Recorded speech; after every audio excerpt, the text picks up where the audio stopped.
Paris Fashion Week had always been the ultimate stage where beauty, power, and influence converged in a dazzling spectacle of silk, sequins, and camera flashes. This season, the grand finale of one of the most anticipated shows featured none other than Kendall Jenner, the industry's darling, a supermodel whose presence alone could send a collection's value skyrocketing overnight. Draped in the final look of the show, a sculptural, avant-garde gown that shimmered like liquid metal, she was to close the show with the elegance and confidence that had solidified her place among fashion royalty. But whispers of an alternate plan had already made their way through the tightly wound corridors of the industry. The choice of Kendall for the closing look, some murmured, had not been the designer's first instinct.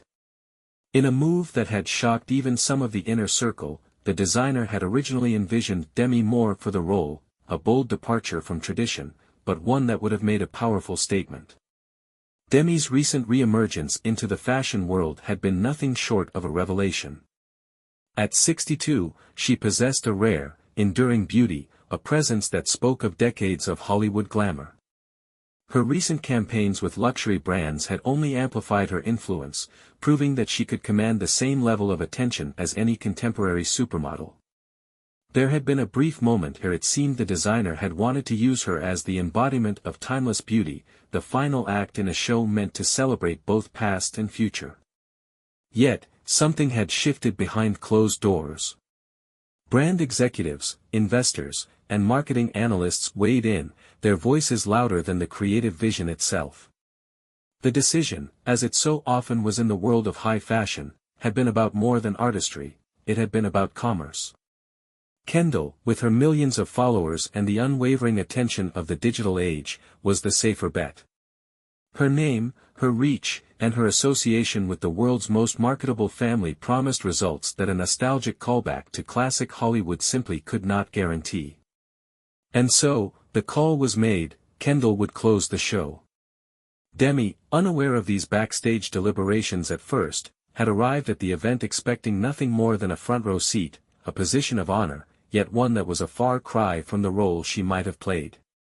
Seated among other elite guests, she radiated a quiet confidence, her dark, cascading hair framing the kind of striking features that had once made her one of the most sought-after faces in Hollywood. She wore a custom-made black silk ensemble, minimal yet commanding, an outfit chosen with deliberate precision. It was not just about looking good, it was about reminding the world that she still belonged in this space. But even as she smiled and nodded at familiar faces, she could sense the energy shifting around her. The knowing glances, the subtle exchanges of words between stylists and editors, she had been in the industry long enough to read between the lines. Something had changed, and now she was piecing it together.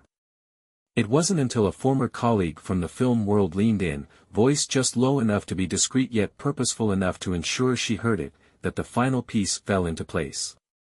"They wanted you," the voice had said. "For the finale. Until they didn't." The weight of those words settled over Demi like a veil of cold mist.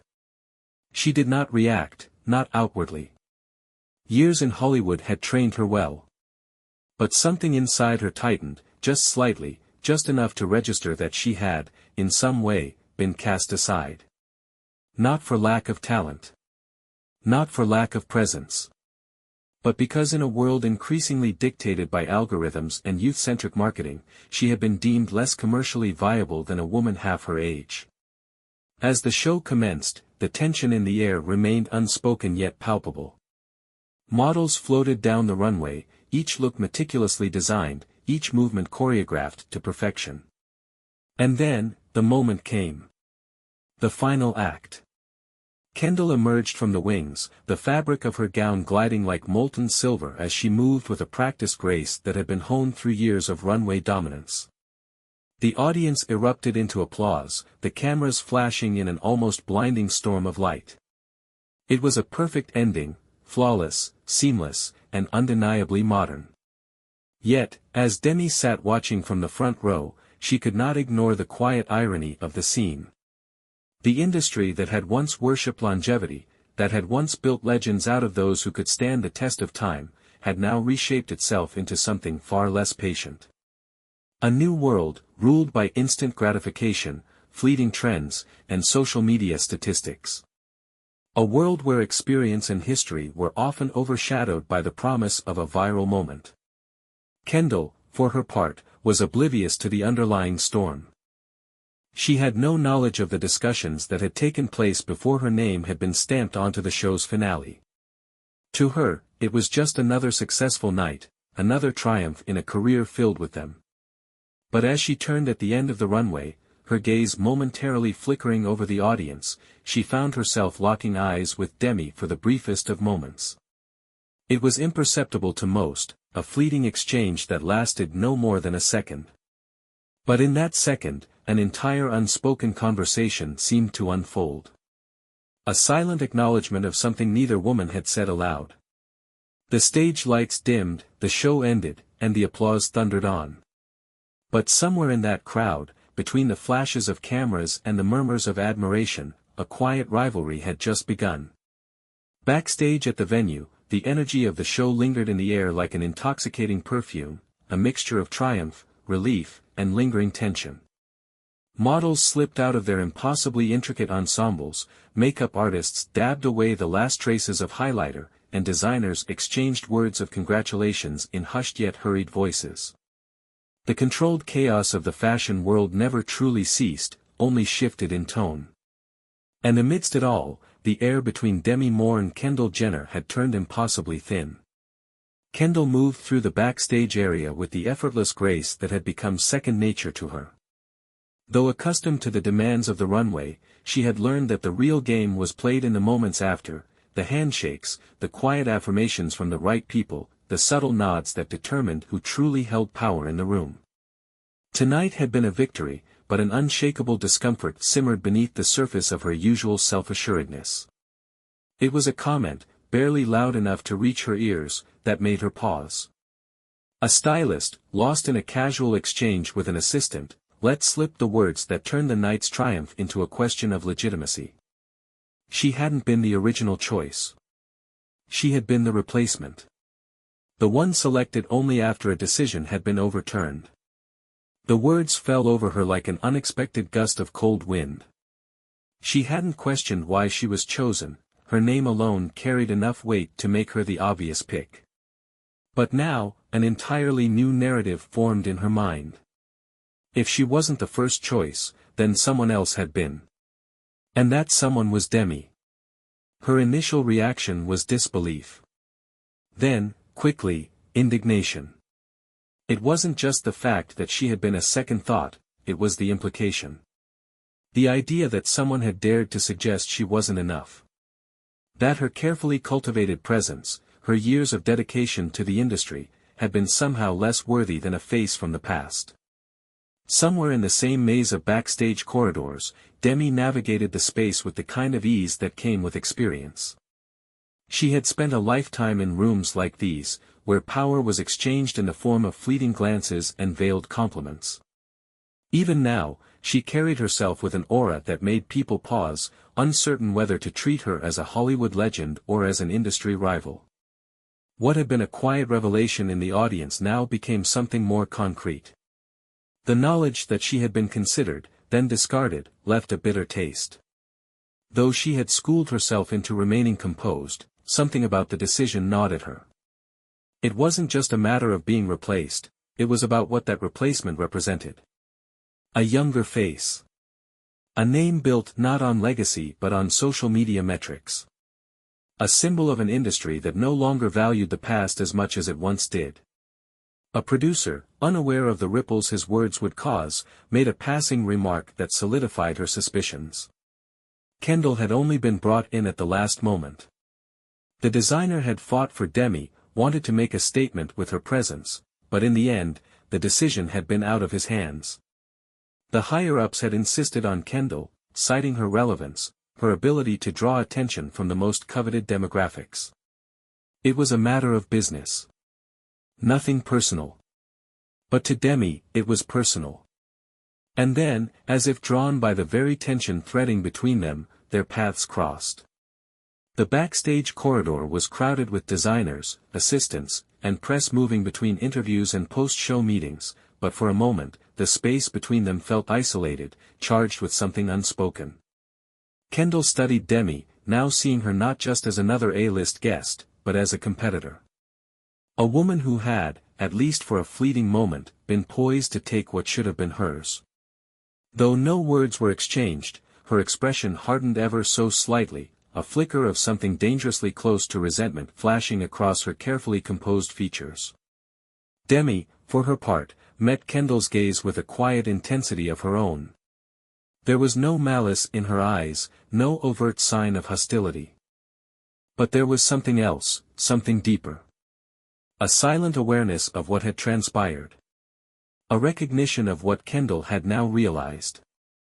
And then, just as quickly as the moment had arrived, it passed. The buzz of voices filled the air again, camera flashes popped, and the movement of bodies created a natural distance between them. But the weight of that exchange settled in, undeniable. For Kendall, it was an insult she couldn't let go.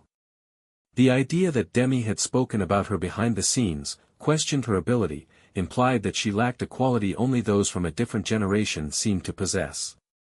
True Hollywood elegance. For Demi, it was confirmation of what she already knew. That the younger generation had no appreciation for those who came before them. That legacy, in this world, meant nothing if it couldn't be packaged, sold, and consumed. Neither had spoken, yet the battle lines had been drawn. The fashion world, ever attuned to tension, had already taken notice. The whispers were just beginning.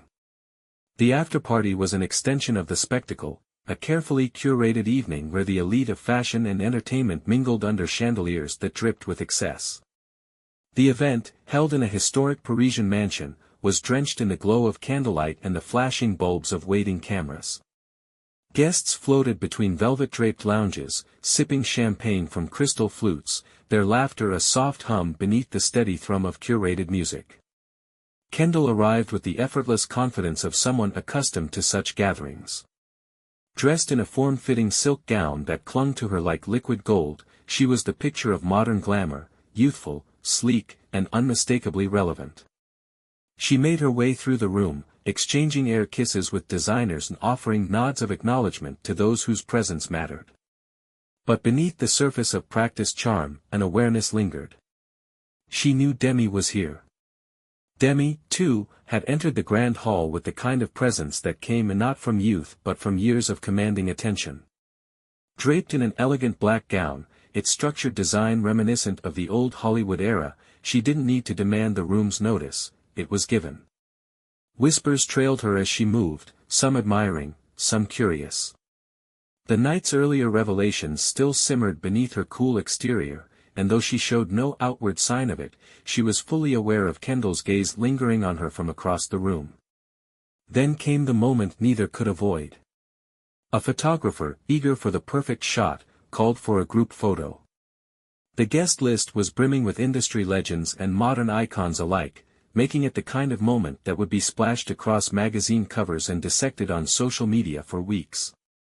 There was no way out, both Kendall and Demi were ushered forward, positioned side by side. The energy between them was palpable, though neither acknowledged it outright. Cameras clicked as the group adjusted themselves into the perfect arrangement, all poised smiles and careful angles. But then, a shift, an almost imperceptible move that sent ripples through the otherwise seamless performance. Kendall, standing just to Demi's right, reached out with the practiced ease of someone accustomed to perfecting every detail of an image. Her fingers lightly brushed against Demi's shoulder, adjusting a piece of fabric on her gown, smoothing it out as though correcting an imperfection.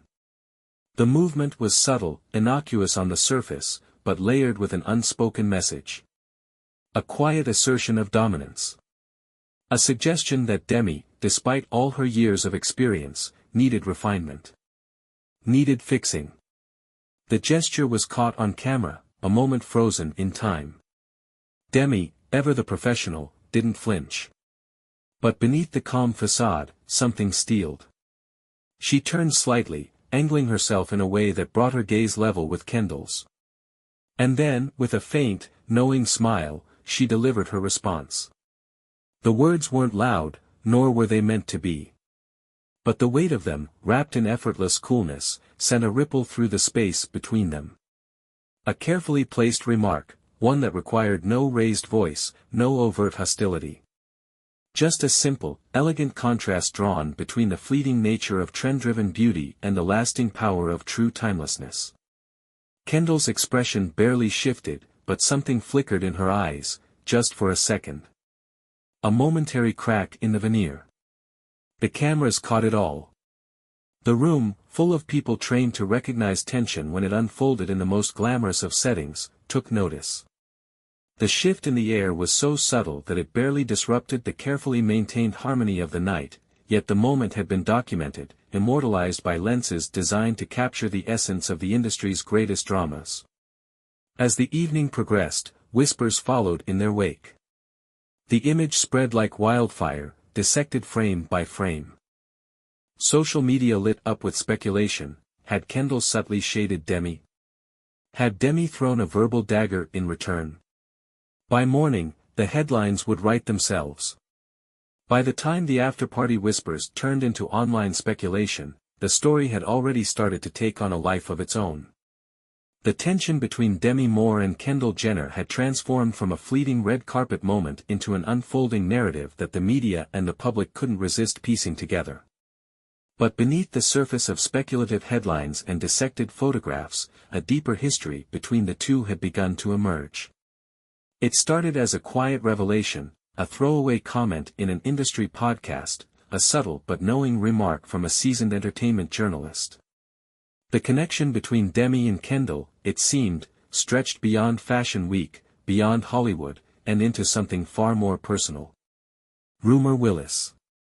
Demi's eldest daughter had once been involved with someone firmly embedded in Kendall's inner circle. The specifics had been murky at the time, the kind of Hollywood romance that existed in the spaces between tabloid covers and casual insider gossip. But those who paid close attention knew that, years ago, rumor had been linked to a well-known name, a musician, an actor, or perhaps one of the industry's elusive socialites who operated just outside the spotlight yet held sway over the culture-shaping elite. The relationship had not ended well. The reasons varied depending on the source. Some said it had been a matter of timing, a youthful love that burned fast and crumbled under the weight of fame's demands. Others whispered of betrayal, of overlapping timelines that suggested one of them had already been emotionally invested elsewhere. What was certain was that the fallout had been significant enough to ripple through their respective social circles, creating invisible fault lines between the people they surrounded themselves with. And now, years later, those fault lines had begun to resurface. Though Kendall had never been directly involved in the situation, she had been adjacent to it, perhaps as a friend, an observer, or even someone forced to pick a side when loyalties were called into question. In a world where allegiances were often dictated by who you were seen with rather than personal convictions, the past had a way of making itself known, even when it was least expected. What had once been a dormant piece of forgotten Hollywood gossip had now been reignited, and it wasn't long before social media sleuths began connecting the dots. The tension between Demi and Kendall wasn't just about fashion. It wasn't just about a runway show or a misplaced hand on a gown. It was about history. Unresolved, lingering history. Then, the leak happened. A direct message exchange, never meant for public eyes, surfaced on an anonymous gossip page. The details of how it had been obtained remained a mystery, perhaps a hacked account, a forwarded message shared too freely, or someone within Kendall's circle who had been careless in their trust. Whatever the case, the contents were damning. Kendall, in what seemed like a private conversation with a close friend, had expressed her frustrations in a way that left little room for misinterpretation. The words, now splashed across the internet for millions to analyze, painted a picture of how she truly felt about Demi. "She's trying too hard to stay relevant." The phrase, cutting in its simplicity, struck a nerve. It wasn't just an insult, it was a declaration, a confirmation of the very thing Demi had spent the past few years fighting against. The assumption that an actress, a woman who had built a career in an entirely different era, no longer had a place in the current landscape. That she was clinging to something she should have let go of long ago. The fallout was immediate. Demi, ever the professional, remained silent as the internet did what it did best, divided itself into warring factions. Some rushed to Kendall's defense, arguing that the fashion industry had always been about reinvention, that Demi had no claim to the space that belonged to the new generation. Others, however, saw the remark for what it was, a dismissal of everything Demi represented, a casual erasure of decades of legacy in favor of fleeting trends and social media relevance. Meanwhile, in the quiet corners of Hollywood, those who knew the real story, the one that had started years before Fashion Week, watched as old wounds were reopened. The feud, once a whispered rivalry confined to backstage and industry events, had become something else entirely. And the world was watching. The Golden Globes had always been more than just an awards show. It was a spectacle, a carefully orchestrated evening where Hollywood's finest gathered beneath crystal chandeliers, their every move dissected by an audience hungry for moments that would live on in headlines.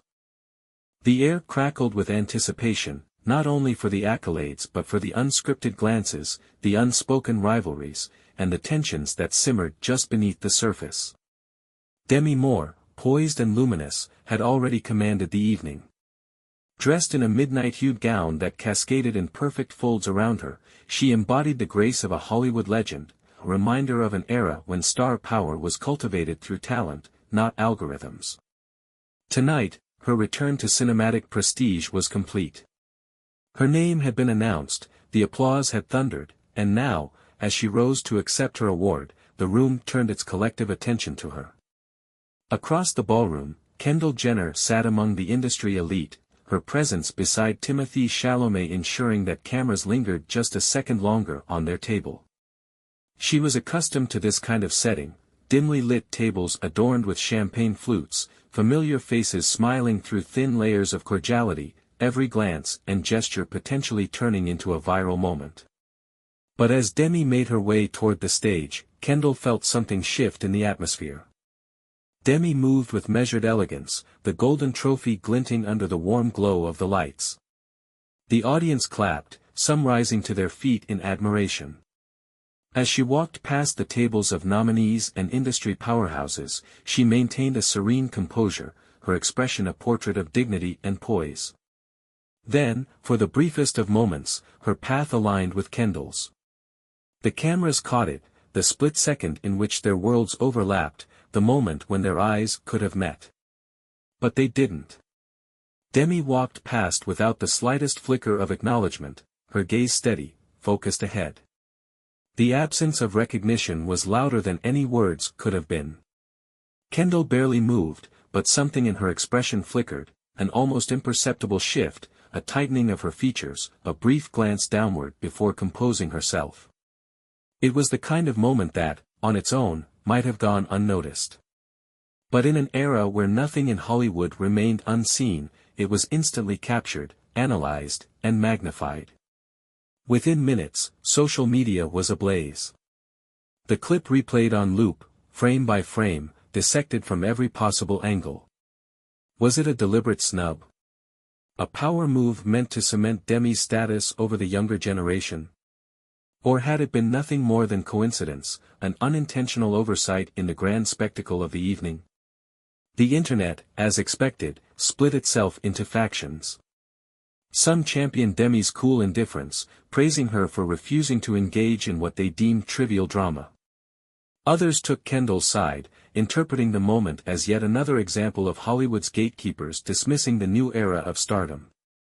Entertainment journalists scrambled to weigh in. Gossip columns speculated whether Demi had seen the leaked messages, the ones where Kendall had dismissed her as someone trying too hard to stay relevant. Had this been her silent response? An unspoken retaliation delivered with the elegance of someone who didn't need words to make an impact. Meanwhile, those within Hollywood whispered among themselves. The tension had reached a new peak, and while neither woman addressed it publicly, insiders hinted that the rivalry had only just begun. As the night progressed, Demi delivered a speech that further fueled speculation. Poised at the podium, she spoke of longevity, of the importance of reinvention, of the way Hollywood was built on legacies that should be honored, not forgotten. To some, it was a reflection on her career. To others, it was a veiled message, one aimed directly at the industry forces that had tried to replace her. Kendall, for her part, remained composed. There were no outward signs of agitation, no public responses. But the cameras, ever watchful, caught moments of stillness, glances exchanged between her and those at her table, the subtle press of her lips, the way she adjusted the strap of her dress as if grounding herself. By morning, the headlines were unavoidable. Demi Moore's Golden Globes victory, and the snub that set the internet on fire. Kendall Jenner frozen out by Hollywood icon, was it intentional? The feud that won't die, Demi versus Kendall, takes a new turn. Neither Demi nor Kendall issued statements. They didn't need to. The moment had spoken for itself, and for now, that was enough. But the industry knew better than to believe this was over. Some rivalries faded into the background, lost in the ever-churning cycle of Hollywood drama. Others, however, had a way of lingering, waiting for the right moment, the right stage, to resurface. And this one? It was far from finished.